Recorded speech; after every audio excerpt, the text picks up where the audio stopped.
khúc mấy lai lang tệ hí khi tâm à thình cung tầm bọc ạ West Phaileng Agri-veng nè Agri-veng anh tìm mấy nó bằng agriculture mun tùy đến con nhang cái gì sẽ bị lột ta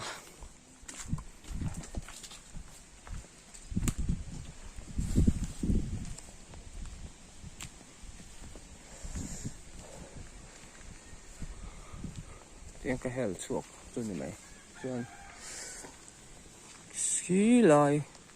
khí lại càng ở kiên càng cái lệ trên này nghe ăn đòn này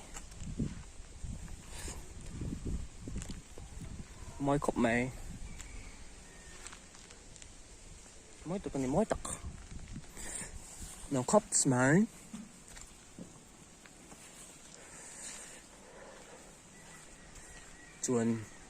chuồn ngay lẩu râm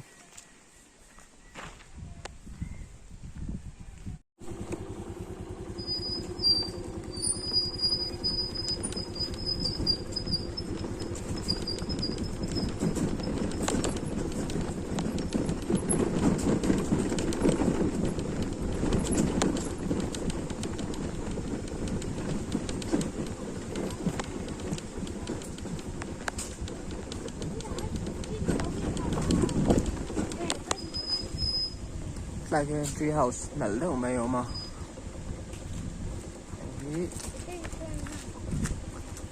phải làm anh nào bằng hơi lái muốn nuông khóc mày nuông tất cả này môi bốc xí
lại harmon lang anh ấy anh trong trai nó chỉ nhiều mày cứ lại con cross cứ lại về là con cross anh phun nua là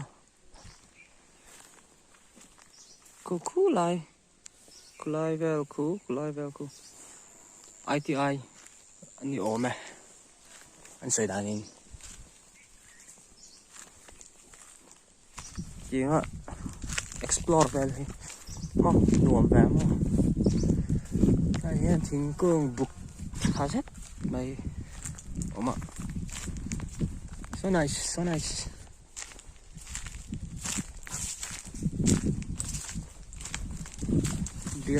piano thế này về là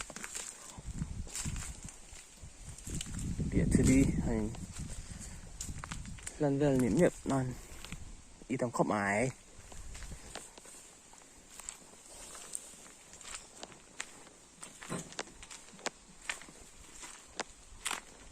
phòng cua long mỹ đeo mà đây là ngại hiền đây share cung niệm ấy thế sao là hay chứ sao rồi cái gì cái gì nuông khóc mày lại lang hi mà harmon lang tía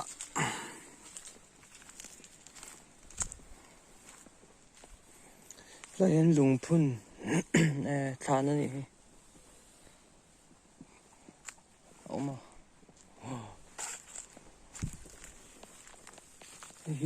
coconut cung môi cái tí coconut này chứ mà môi tí về thấu cà rình đó lại xuân in đó mà pu lỗ mà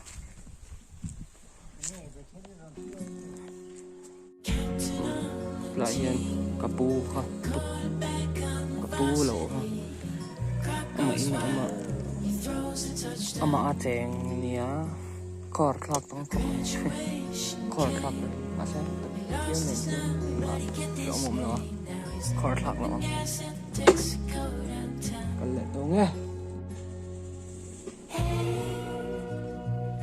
Drove off into the sunset, drinking Bud Light, singing, living unreal.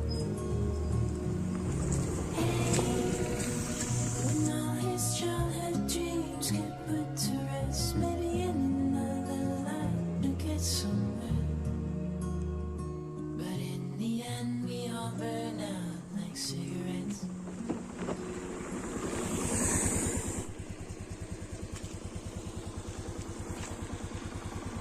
Bye. Bye.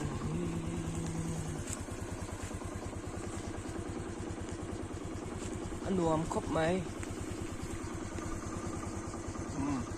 Nice stop. Hay giờ kìa. Nhá. Tạch nhị. Đây là thật.